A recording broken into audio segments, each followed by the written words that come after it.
अब जब वो अपनी दादी को लिपस्टिक दिखा रहा होता है तब उसके असिस्टेंट आकर कहती है कि सर ये देखिए क्या हो गया है, और फ़ोन में दिखाती है कि उसके पापा ने उसी के टाइम पर एक और लिपस्टिक लॉन्च कर दी है जिससे उनका बहुत बड़ा नुकसान हो सकता था। जिस पर उसकी दादी कहती है कि मेरा बेटा तो पूरी तरीके से पागल हो चुका है। यहाँ पर दूसरी तरफ ऑफिस में सभी लोग परेशान हो रहे होते हैं कि सर ने क्या किया है, इस तरह से तो हमारा पूरा बिजनेस खराब हो जाएगा। वो हमसे कंपटीशन करना चाहते हैं क्या? अपनी ही कंपनी में कोई ऐसा करता है क्या? वहीं पर आरव आ जाता है। आरव को देखकर सब बहुत खुश होते हैं और कहते हैं कि अब हमें क्या करना चाहिए।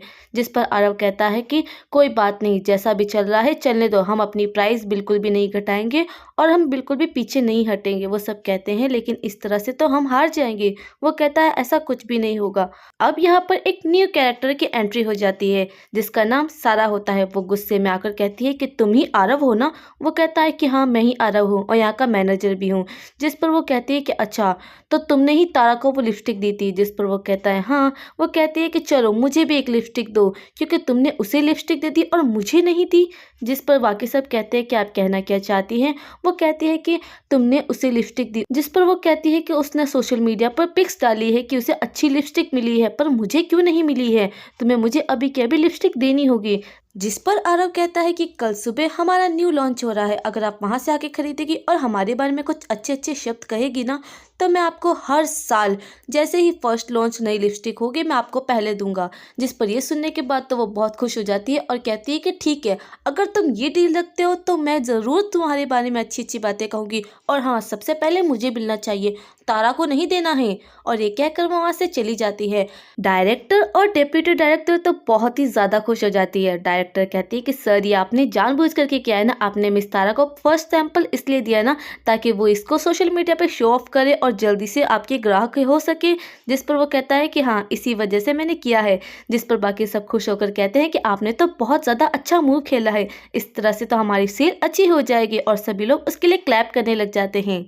यहाँ दूसरी तरफ उसके पापा बहुत ही ज़्यादा परेशान हो रहे होते हैं कि उसकी लिपस्टिक के इतने नाम चर्चे नहीं हो रहे और उसके बेटे की लिपस्टिक के बहुत ही ज़्यादा नाम और चर्चे हो रहे होते हैं। उसके यहाँ का एक वर्कर कहता है कि सर ये तो आपकी ही कंपनी का प्रोडक्ट है, तो आप इतनी टेंशन क्यों ले रहे हैं? जिस पर दूसरा वाला कहता है कि अरे वो अपने बेटे से नफरत करते हैं और उसे हराना चाहते हैं और कंपनी से निकालना चाहते हैं, इसलिए सब कुछ कर रहे हैं, तुम चुप करो। जिस पर उसके डैड कहते हैं कि अब तो मैं इस बदमाश को यहाँ से निकाल कर ही रहूँगा, और बस जल्दी से इवेंट के लिए तैयार हो जाते हैं और आते हैं। जिस पर उसकी दोनों बेटियां भी आती है और कहती है कि पापा हम आपको सपोर्ट करने आए हैं, हम आपके इस बेटे को हारते हुए देखना चाहते हैं, हम भी चाहते हैं कि इसका मुंह हारने के बाद पिचक जाए। जिस पर वो सोचता है कि बेवकूफ़ कहीं की, ये सोचती है कि मैं हार जाऊंगा। वो कहती है कि हाँ तुम हार जाओगे क्योंकि तुम्हारी इतनी कॉस्ट हाई जो है, और दोनों ही आंखों ही आंखों में एक दूसरे से कंपटीशन करने लग जाते हैं।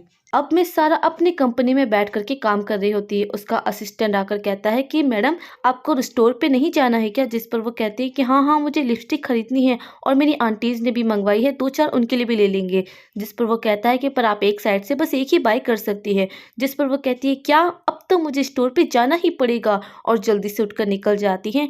जब वो स्टोर पे आती है चिंकी और मिंकी तो बहुत ही ज़्यादा खुश हो जाती है कि मिस सारा आई है, पर मिस सारा तो डायरेक्ट आरव की तरफ मुड़ जाती है और कहती है कि आरव ऐसे बिजनेस करते हैं क्या? वो सोचती है कि लगता है आरव को डांटने आई है, पर वो कहती है कि अरे मुझे यहाँ तक बुलाया क्यों, कुछ तो इंतजाम करना था ना। और कहती है कि चलो जल्दी से मेरे 3 लिपस्टिक निकाल दो, और बहुत सारा पेमेंट कर देती है। चिंकी मिंकी भाग कर आती है और आकर कहती है कि तुम इसके पास से शॉपिंग मत करो, हमारी लिपस्टिक सस्ती है, हमारे पास से लो। पर वो उसकी बातें सुनती ही नहीं है और आरव से प्यार से बातें करते हुए कहती है कि तुम कितने प्यारे हो और कितने अच्छे बिजनेसमैन हो, तुम्हारी बहनें मुझे कभी भी पटा नहीं पाएगी और कभी इंप्रेस नहीं कर पाएगी।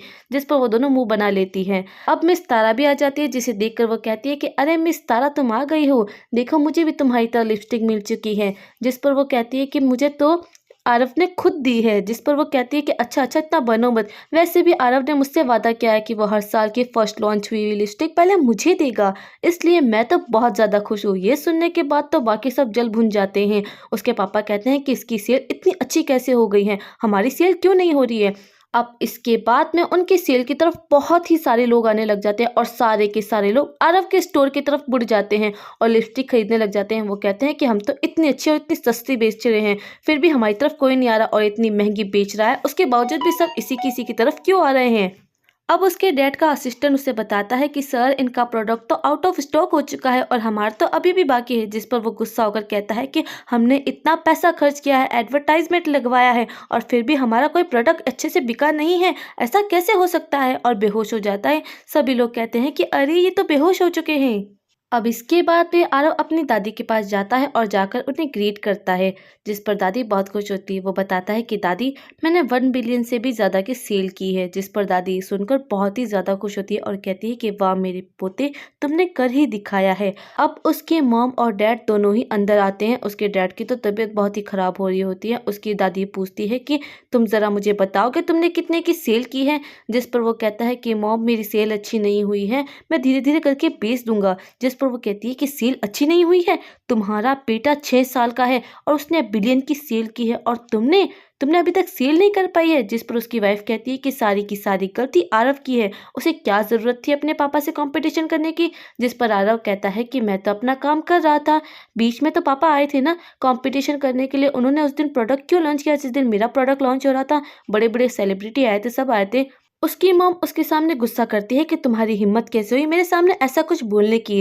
जिस पर दादी कहती है कि चुप करो, सारी की सारी गलती तुम दोनों की है और ऊपर से तुम लोग मेरे पोते को सुना रहे हो, चुपचाप बैठ जाओ। और अपने बेटे से कहती है कि तुम अभी इसी वक्त सीईओ की पोजीशन से रिजाइन करोगे, मैं तुम्हें 3 दिन का वक्त दे रही हूँ, तुम अपनी पोजीशन छोड़ दो। जिस पर वो कहता है कि मॉम आप कैसी बातें कर रही है, मैं पोजीशन कैसे छोड़ सकता हूँ, मैं आपका इकलौता बेटा हूँ। जिस पर वो कहती है कि तुम किसी लायक नहीं हो, हर बार मेरे पैसे खत्म कर देते हो, अपनी कंपनी बर्बाद करते हो। मैंने कितने मान प्यार से तुम्हें कंपनी दी थी, बर्बाद करने के लिए नहीं दी थी। जिस पर वो कहता है कि मॉम मेरी बात तो सुनो। जॉली को भी इस बार मौका मिल ही जाता है और कहता है कि दादी दादी इस लड़की के पास तो इसकी टीम थी और अच्छा फॉर्मूला था, इसलिए इसने कर दिखाया है। अगर मेरे पास भी होता ये सब कुछ तो मैं भी बिलियन की सेल करके दिखाता। जिस पर आरव मुंह तोड़ जवाब देते हुए कहता है कि वो फॉर्मूला मेरे नाम का है और उसकी कीमत 5 बिलियन है। अगर तुम्हारे पास इतने पैसे हो तो लेके आ जाओ, मैं तुम्हें वो फॉर्मूला देने के बारे में ज़रूर सोचूंगा। जिस पर वो चुप ही हो जाता है और कुछ कह ही नहीं पाता है। दादी कहती है कि सुन लिया ना तुमने, तुम लोग कुछ भी नहीं कर सकते हो। और अपने बेटे से कहती है कि चुपचाप ये पोजीशन छोड़ दो, सीईओ की पोजीशन अब से मैं आरव को दूंगी क्योंकि वही इस लायक है, तुम इस लायक बिल्कुल भी नहीं हो। उसका बेटा नील डाउन होकर कहता है कि मॉम मैं आपके आगे भीख मांगता हूँ, प्लीज़ प्लीज़ मुझे सीईओ की पोजीशन से मत हटाइए। जिस पर उसकी मॉम कहती है कि मैं तुम्हें आखिरी वार्निंग दे रही हूँ, चुपचाप ये पोस्ट खाली कर दो, अब तुम्हारी पोस्ट पे आरव आएगा और अपना सामान जल्दी से जल्दी वहाँ से हटा लो। और ये कहकर वो आरव को लेकर के वहाँ से अपने साथ चली जाती है। अब उन लोगों के जाने के बाद में जॉली अपने पापा से कहता है कि आपको सीईओ की पोस्ट से हटा दिया गया है। दादी आपको कुछ समझती नहीं है, सब कुछ तो वो आरव को समझती है। इसका मतलब ये है कि आगे जाके इस घर का हेड मैं नहीं बनूंगा, दादी उसे ही बनाएगी। अब मेरा क्या होगा। जिस पर वो उठते हैं और हंसते हंसते कहते हैं कि तुम चिंता मत करो, मैं इन लोगों का खेल खत्म कर दूंगा और आगे जाके तुम ही यहाँ के उत्तराधिकारी बनोगे और सब कुछ तुम ही संभालोगे। जिस पर वो कहता है ठीक है। अब इसके बाद में दादी और आरव दोनों ही कार में बैठ करके जा रहे होते हैं। दादी कहती है कि मैं तुम्हें अपने 50% शेयर तुम्हें दे दूंगी, सारे के सारे शेयर तुम्हारे नाम ट्रांसफर कर दूंगी क्योंकि तुम मेरे बहुत ज़्यादा अच्छे पोते हो और तुम इस लायक भी हो कि मैं तुम्हें कुछ दूं। जिस पर वो हाँ कर देता है। वो लोग ये बातें कर ही रहे होते हैं कि उनकी कार के सामने दूसरी कार आ जाती है, रोक लेते हैं। जब वो बाहर आते हैं तो ड्राइवर उन्हें मारने की कोशिश करता है पर वो गुंडे उस ड्राइवर को ही बेहोश कर देते हैं और वो लोग कहते हैं कि आज तो तुम लोग बिल्कुल भी नहीं बचोगे। असिस्टेंट कहती है कि तुम एक बच्चे और बूढ़ी को क्यों परेशान करने आए हो। जिस पर वो कहते हैं कि तुम्हें इससे क्या मतलब है, आज लोग ये नहीं बचेंगे। जिस पर दादी की तबीयत खराब हो जाती है और वो बेहोश होने लग जाती है। आरव जल्दी से आगे आता है और आकर कहता है कि मैं तुम लोगों को नहीं छोड़ूंगा, जल्दी आओ और मुझसे फाइट करो। वो लोग हंसने लग जाते हैं। दादी कहती है कि मेरे पोते को कोई बचाओ, पर आरव तो उन लोगों को ही पीटने लग जाता है क्योंकि उसके पास बहुत ही ज्यादा शक्तिशाली शक्तियां होती है और पावर्स होती है। वो एक एक पंच भी मारता है तो वो लोग दोबारा उठ नहीं पाते हैं। जिस पर दादी अपनी धुंधली आंखों से देखती है और कहती है कि ये मेरा पोता ऐसे कैसे हो सकता है और वो बेहोश हो जाती है। अब इसके बाद में उन लोगों को पकड़ लिया जाता है और उन लोगों के सामने गार्ड्स खड़े कर दिए जाते हैं। उनसे पूछा जाता है कि आखिर ये किसने किया है। जिस पर वो कहते हैं कि हमें नहीं पता, एक औरत थी जिसने हमें ये सब कुछ करने को कहा था और उसके पीछे का नाम भी बताते हैं। जिस पर वो कहते हैं कि मुझे तो कहीं ना कहीं इन सब के पीछे जॉली का हाथ लग रहा है, पर आगे जाके पता चल ही जाएगा। और अपने असिस्टेंट से कहते हैं कि इन लोगों को मारो, वैसे भी मैं 6 साल का बच्चा हूँ, वायलेंस देख नहीं सकता हूँ, मैं ऐसे जा रहा हूँ, ठीक है। आरव अब अपने असिस्टेंट से पूछता है कि मेरी दादी कैसी है, जिस पर वो कहती है कि कोई मेडिकल डॉक्टर आया है और कह रहा है कि वो आपकी दादी को ठीक कर देगा, पर मुझे लगता नहीं है। जिस पर आरव अंदर जाता है। जब वो अंदर जाता है तो उसके डैड और बाकी सब कहते हैं कि तुम्हारी हिम्मत कैसे हुई। जॉली कहने लग जाता है कि तुम उन्हें बाहर लेके गए थे और तुम्हारी वजह से उन पर यह हमला हो गया और उनकी जान खतरे में आ गई है। बाकी सब भी कहने लग जाते हैं कि देखा देखा तुम्हारी वजह से ये सब कुछ हो गया है। जिस पर वो कहता है कि मैंने कुछ भी नहीं किया है। डॉक्टर उसको ट्रीटमेंट कर रहा होता है और कहता है कि इनकी तबीयत खराब है, आप इन्हें बाहर लेकर जाइए ताकि इनका इलाज हो सके। जिस पर आरव आ करके उनकी नफ्स को चेक करने लग जाता है। जिस पर जॉली हाथ हटाकर कहता है कि मेरी दादी से दूर रहो। जिस पर वो कहता है कि मैं अपनी दादी का इलाज करूंगा और सब कुछ करूंगा। जिस पर वो डॉक्टर कहता है कि तुम छोटे बच्चे हो, तुम कुछ नहीं कर सकते हो। डॉक्टर कहता है कि मैंने निडल से इलाज कर रहा हूँ। जिस पर आरव कहता है कि तुम बस उन्हें पेन रिलीफ कर रहे हो और कुछ भी नहीं कर रहे हो, तुम अपने आप को मिरेकल डॉक्टर कैसे कह सकते हो। आरव कहता है कि मैं अपनी दादी का इलाज खुद करूंगा। जिस पर उसकी मॉम कहती है कि तुम पागलपंती करना बंद करो, हम जानते हैं तुम्हारी मेमोरी अच्छी है पर इलाज करना अलग चीज होती है, तुम इलाज नहीं कर सकते हो। जिस पर वह कहता है कि मैं करूंगा और करने लगता है, पर जॉली बीच में आ जाता है और कहता है कि मैं तुम्हें ऐसा नहीं करने दूंगा। जिस पर वो उसका हाथ पकड़ के मोड़ देता है और जमीन पे गिराने लग जाता है। जिस पर वो कहता है आ मेरा हाथ छोड़ो, पर वो उसे थप्पड़ लगा देता है और कहता है कि दोबारा मेरे रास्ते में आए तो छोड़ूंगा नहीं और मुझे डिस्टर्ब मत करना। अब आरव अपने असिस्टेंट को ऑर्डर देता है कि इन सब में से जो भी बीच में बोलेगा तुम उसे थप्पड़ लगा देना बिना कुछ पूछे। जिस पर वो हाँ कर देती है। उसके डैड कहते हैं कि क्या बकवास कर रहे हो, तुम ऐसा नहीं कर सकते हो, पर असिस्टेंट तो उसे थप्पड़ लगा देती है और वो देखते ही रह जाते हैं कि क्या इस असिस्टेंट ने मुझे थप्पड़ मारा है। उसकी बेटी चिंकी आती है कि तुम मेरे पापा को कैसे थप्पड़ लगा सकती हो। जिस पर उसे भी थप्पड़ पड़ जाता है और कहती है कि ये लो। उसकी वाइफ कहती है कि तुम मेरे हस्बैंड और बेटी को थप्पड़ नहीं लगा सकती हो, तुम देख बस नौकरानी हो। जिस पर वो उसे भी थप्पड़ लगाती है और कहती है कि मेरे बॉस का ऑर्डर है, जो वो कहेंगे ना मैं उन्हीं की बात मानूंगी, तुम लोगों की नहीं मानूंगी। वो कहती है कि अब तुम लोगों का हो गया है तो चुपचाप खड़े रहो। मिंकी कहती है कि मैंने तो कुछ कहा ही नहीं, पर वो उसे भी थप्पड़ लगा देती है कि लो पूरी की पूरी बारात मुझसे पिट चुकी है, अब मजा आ गया। आरव अपनी दादी का नीडल से इलाज करने लगता है और उसका दादी का इलाज कर भी देता है, जिसे देखकर सब हैरान हो जाते हैं। उसके पापा कहते हैं कि अरे मेरी माँ तो ठीक हो गई है। वो कहती है कि हाँ मैं बिल्कुल ठीक हो चुकी हूँ, अब मुझे बहुत अच्छा फील हो रहा है। बाकी सब देखकर हैरान हो जाते हैं। डॉक्टर कहता है कि मैंने तो ऐसा मिरेकल कभी देखा ही नहीं है, ये तो वाकई में ठीक हो चुकी है और बहुत जल्दी ठीक भी हो जाएगी इस तरीके से। तो अब वो लोग वहाँ से चले जाते हैं।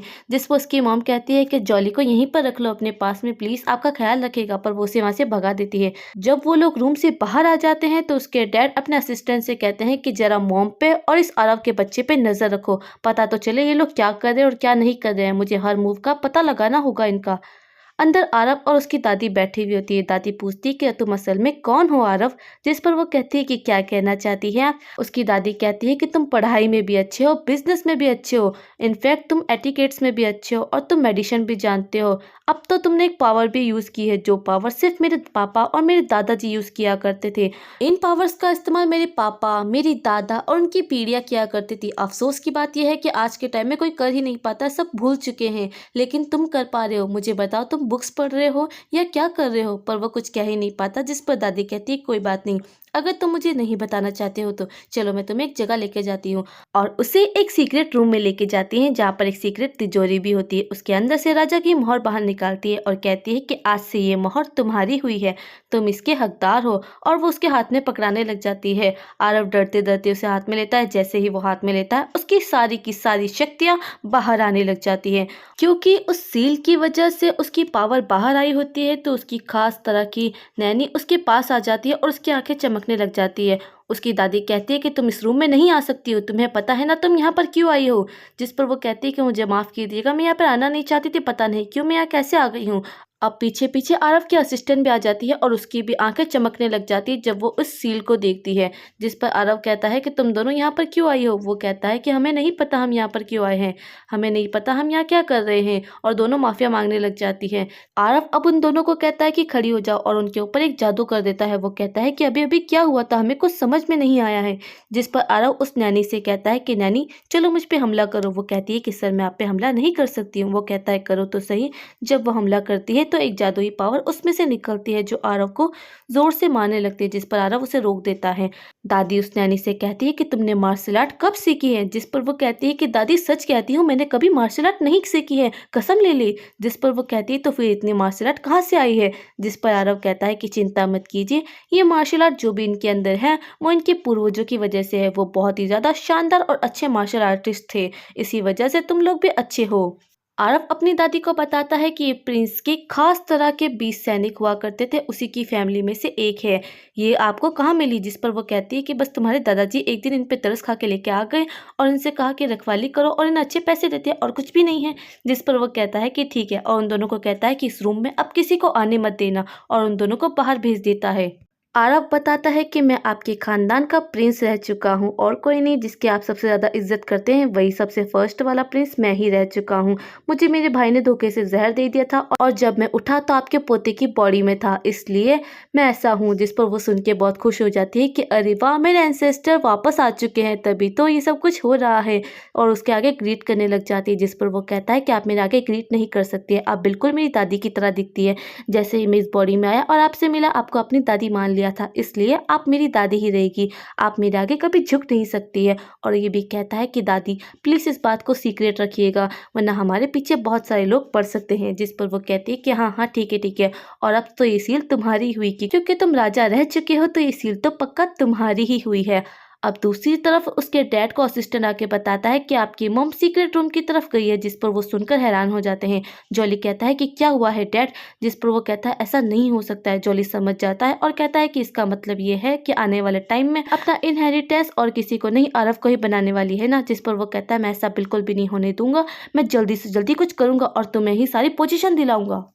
आरव अब अपनी स्टडी टेबल पे बैठा हुआ होता है, उसके असिस्टेंट उसके पास आकर कहती है कि सर, आपको जो भी जॉली पे शक था ना वो बिल्कुल सही था, आपके पापा का इलेजिमेंट सर और कोई नहीं जॉली है, वो कोई अडॉप्ट किया हुआ बेटा नहीं है, बल्कि वो तो आपके पापा का इलेजिमेंट सन है। आपके पापा और उसकी एक गर्लफ्रेंड हुआ करती थी, दोनों एक दूसरे से बहुत प्यार करते थे, पर दोनों की फैमिली स्टेटस बहुत ज़्यादा अलग थे, इसलिए आपके पापा की शादी आपके मॉम से करा दी गई थी।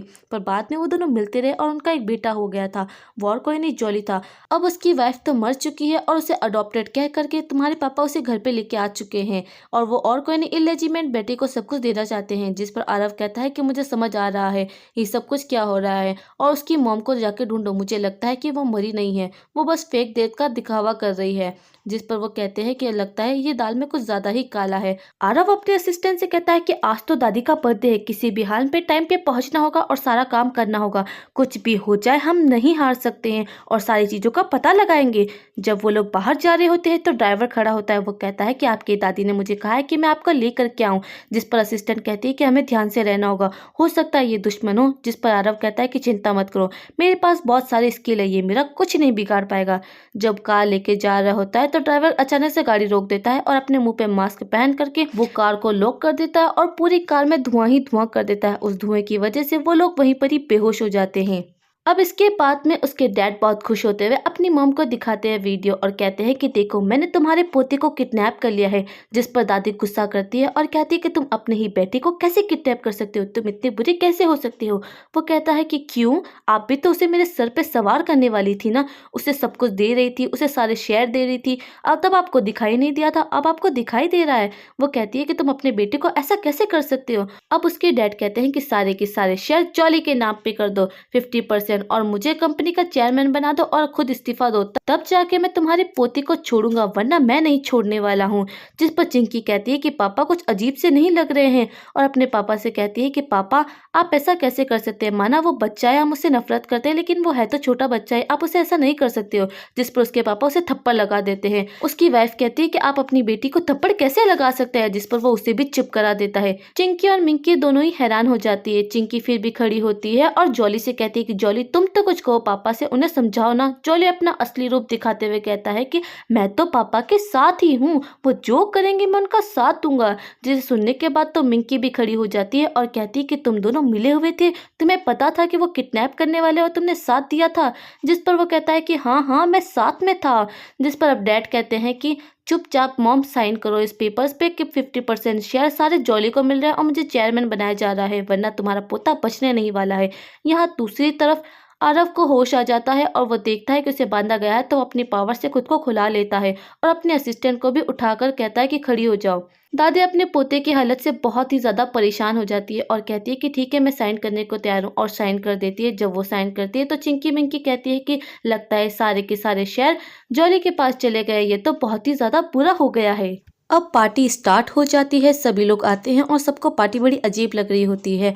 उसके पापा अपनी मॉम से कहते हैं कि आप चुपचाप सबके सामने बता दीजिए कि मेरे बेटे को ही सारा शेयर दिया जा रहा है, वरना आपके पोते की जान नहीं बचेगी। जिस पर वो कहने लग जाती है कि मैं अपनी कंपनी के 50% शेयर जॉली के नाम कर रही हूँ और अपनी कंपनी का चेयरमैन अपने बेटे को बना रही हूँ और खुद इस्तीफा दे रही हूँ। जिस पर ये सुनकर सब लोग बहुत बुरी तरीके से हैरान रह जाते हैं कि ऐसा कैसे हो सकता है, ये तो हो ही नहीं सकता, ये इतना बुरा डिसीजन कैसे ले सकती है, कहीं ये पागल तो नहीं हो गई है, वगैरह वगैरह। अब वहां पर आरव आ जाता है और आकर कहता है कि मुझे नहीं लगता है कि तुम चेयरमैन बनने के जरा भी लायक हो। जिस पर वो कहता है कि तुम यहाँ पर कैसे आए हो। वो कहता है कि अरे मेरी दादी माँ का बर्थडे था, मैं क्यों नहीं आऊँगा।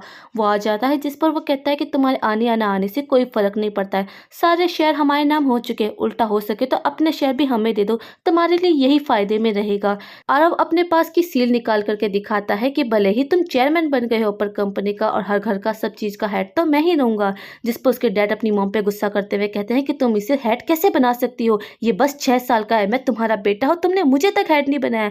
जिस पर वो सबके सामने दादी कहती है कि तुमने जब मेरा और मेरे पोते का किडनैप करवाया था ना, मैंने तभी तुम्हें अपने बेटे की तरह देखना बंद कर दिया था। बाकी सब कहते हैं कि कितना घटिया इंसान है ना, अपनी ही माँ और अपने बेटे का किडनैप करवाया है इसने, इतना बुरा इंसान है। वो कहता है कि हमारी फैमिली मैटर में बीच में मत बोलो।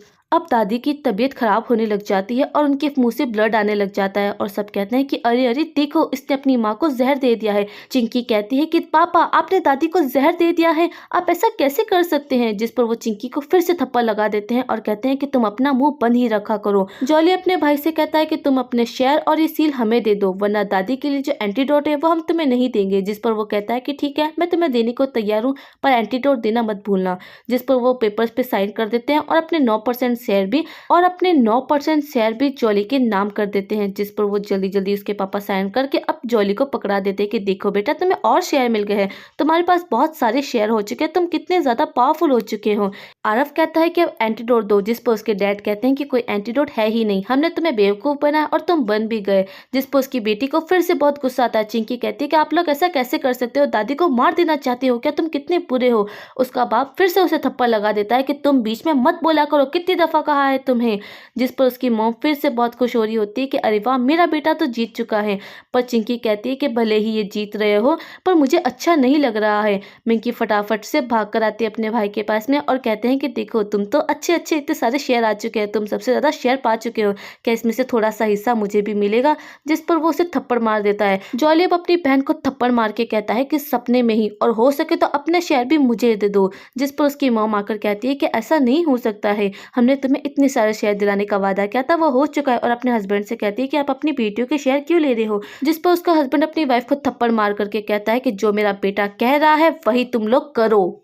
चिंकी कहती है कि पापा आप तो हमेशा मुझसे प्यार किया करते थे, आप ऐसे कैसे हो चुके हो। जिस पर बाकी सब भी कहते हैं कि ये आदमी अपने अडॉप्ट किए हुए बच्चे को सब कुछ देना चाहता है और अपने असली माँ बाप बच्चों से सब कुछ छीनना चाहता है। जिस पर आरव कहता है कि ये कोई अडॉप्ट किया हुआ बच्चा नहीं है, बल्कि इनका इलेजिमेंट सन है। जिस पर उसकी वाइफ कहती है कि तुम झूठ बोल रहे हो, ऐसा कुछ हो ही नहीं सकता है। पर वो प्रूफ दिखा देता है, डीएनए टेस्ट की रिपोर्ट, जिसे देखकर वो हैरान हो जाती है और अपने हस्बैंड से पूछती है कि ऐसा नहीं हो सकता है, ऐसा बिल्कुल भी नहीं हो सकता है। अब वो अपने हस्बैंड के पास जाती है और बार बार सवाल पूछती है, पर वो उसका हाथ झटक देता है। वो अपने बेटे जॉली के पास जाती है और कहती है कि बेटा कह दो कि ये झूठ है, मैं तुम्हारी खुशी में हमेशा खुश रहती हूँ। जिस पर वो अपनी मॉम को पुश कर देता है और जमीन पर गिरा देता है। चिंकी कहती है कि तुम ऐसा कैसे कर सकते हो, वो हमारी मॉम है, हमें पाल पोस के बड़ा किया, हमसे प्यार किया है। जिस पर वो कहता है कि कैसी मॉम, काहे की मॉम। उसके डैड कहते हैं कि आरव तुम तो बहुत ही ज्यादा होशियार हो, इतनी छोटी उम्र में भी तुमने सारी इन्वेस्टिगेशन करके निकलवा ही लिया कि वो मेरा बेटा है या क्या है। मैंने तुम्हें कम आका था, लेकिन अब कोई फायदा नहीं है छुपाने का। और अपनी गर्लफ्रेंड को बुला लेता है और कहता है कि ये औरत मेरी गर्लफ्रेंड है, जिसे देख करके उसकी मॉम हैरान रह जाती है। अब उसकी गर्लफ्रेंड उसकी मॉम के सामने देख करके कहती है कि तुमने 10 साल पहले मुझे मारने की कोशिश की थी, तुम्हारी वजह से मैं और मेरा बेटा मारा जाता, लेकिन अच्छा हुआ हमने नाटक किया था और बच गए थे। तुम्हारी तुम्हारी वजह से तो हम उस दिन मरे ही जाते। किसने सोचा होगा कि जिसे तुम मारना चाहती हो उसी के बेटे को 10 साल तक पाल पोस के बड़ा करोगे। जिस पर उसकी मॉम यकीन नहीं करती है और कहती है कि ऐसा नहीं हो सकता है। उसकी मॉम बार बार अपने हस्बैंड की मिन्नतें करने लग जाती है कि प्लीज ऐसा मत करो, ऐसा नहीं कर सकते हो तुम हमारे साथ, पर वो उसे झटक करके नीचे गिरा देता है। उसकी बेटी उसे गले लगाकर कहती है कि मॉम बस शांत हो जाइए, बस शांत हो जाइए। जिस पर जॉली कहता है कि तुम मेरी मॉम बिल्कुल भी नहीं हो, तुम्हारी वजह से तो हम मरने वाले थे, अच्छा ही हुआ तुम्हारे साथ ये सब कुछ हुआ है। उसके डैड भी कड़ा खुलासा करते हुए कहते हैं कि तुम्हारी इन बेटियों को देख देख के मुझे हमेशा नफरत होती थी, पर हमेशा लवी डवी डैड बनने का नाटक करता रहता था। ये सुनने के बाद तो चिंकी कहती है कि पापा आप हमसे कभी प्यार नहीं करते थे, आपने हमेशा नाटक ही किया है। जिस पर वो कहता है कि हाँ। उसकी वाइफ कहती है तुम ऐसा कैसे कह सकते हो, अगर तुम्हें मुझसे नफरत है तो मुझसे करो ना, मेरे बच्चों से नफरत क्यों कर रहे हो। जिस पर वो कहता है क्योंकि इन तीनों के अंदर तुम्हारा खून है और जहाँ तुम्हारा खून शामिल हो वहाँ तुम्हें किसी से प्यार कर ही नहीं सकता, ये तीनों मरने चाहिए। उसके डैड बहुत ही ज़्यादा खुश होते हुए अपनी गर्लफ्रेंड और उसके बेटे के पास जाकर कहते हैं कि चलो अब हम लोग एक साथ हो गए हैं और सब कुछ मज़े करेंगे। जिस पर जॉली उसके डैड को किक करता है और कहता है कि तुम्हें किसने कहा है कि तुम्हें कुछ भी मिलेगा, तुमने तो सब कुछ मेरे नाम कर दिया है, अब तुम्हें कुछ भी नहीं मिलेगा। उसके डैड को गुस्सा आता है और कहता है कि मैंने ये सब कुछ तुम्हारे लिए किया है।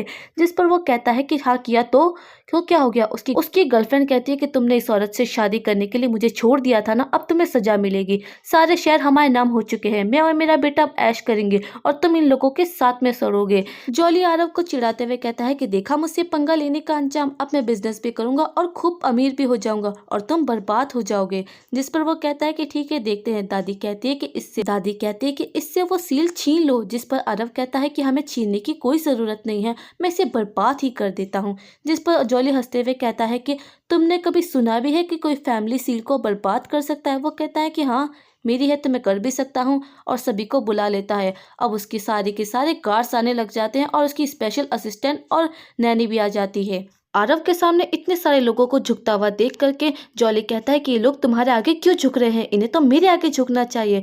जिस पर वो कहता है कि जो राजा होगा वही झुकेगा ना। जिस पर वो कहता है क्या मतलब है। वो कहता है चेक तो करो। जब वो फोन पे चेक करते हैं तो पता चलता है कि सारी की सारी कंपनी डूब चुकी है और सारे के सारे शेयर खत्म हो चुके हैं। जिस पर वो कहता है कि हम तो दिवालिया हो चुके हैं बेटा, अब क्या होगा। अगर तुम्हें पावरफुल होना है तो अपनी ही सत्ता को गिराना पड़ता है ताकि दोबारा अच्छे से रीबूट हो सके। ये रूल तुम्हें पता नहीं होगा ना। जिस पर जॉली कहता है कि तुम इतने छोटी हो, इतनी सारी चीजें कैसे कर सकते हो। वो कहता है कि मैं सब कुछ कर सकता हूँ, अब तुम्हारे पास कुछ भी नहीं बचा है। अब वहाँ पे पुलिस आ जाती है, उसकी मॉम डैड उन सभी लोगों को अरेस्ट कर लेते हैं। उसके डैड कहते हैं कि मैं तुम्हारा डैड हूँ, प्लीज मुझे बचा लो। जिस पर अरब कहता है कि तुम मेरे कुछ भी नहीं लगते हो। उन सबको पुलिस पकड़ करके लेके चली जाती है। उसकी दोनों बहनें कहती है कि भाई क्या तुम हमें छोड़ दोगे, मॉम डैड तो जेल जा चुके हैं, हमारे पास अब कोई नहीं बचा है, क्या तुम हमें बेघर बेसहारा छोड़ दोगे। वो कहता है कि नहीं, अगर तुम अच्छे से बिहेव करोगे तो मैं ज़रूर तुम्हें अपने साथ रखूंगा, और वैसे भी फिलहाल मैं खेतीबाड़ी करने का सोच रहा हूँ। इस तरह से करके मैं आगे चल के बहुत ही नाम कमाऊंगा और फिर से एक नई कंपनी खड़ी कर दूंगा। चिंकी कहती है कि तुम जो भी कहोगे बिल्कुल सही कहोगे, मुझे तुम पे पूरा भरोसा है। दोनों ही साथ दिखाने लग जाती है। जिस पर दादी कहती है कि हमारे फर्स्ट एंसेस्टर कह रहे हैं तो मुझे तो भरोसा है ही, और वो सब खुश होने लग जाते हैं। आरव कहता है कि ठीक है, अब हम अपनी एक नई सत्ता बनाते हैं, और इसी के साथ में ये ड्रामा यहीं पे खत्म हो जाता है। आप मुझे ज़रूर बताइएगा कि ये ड्रामा कैसा लगा है और कैसा नहीं है, ज़रूर कमेंट करना प्लीज़। अगर आपको मेरी वीडियो अच्छी लगी हो तो लाइक एंड सब्सक्राइब करना मत भूलना। तब तक के लिए थ्यामू।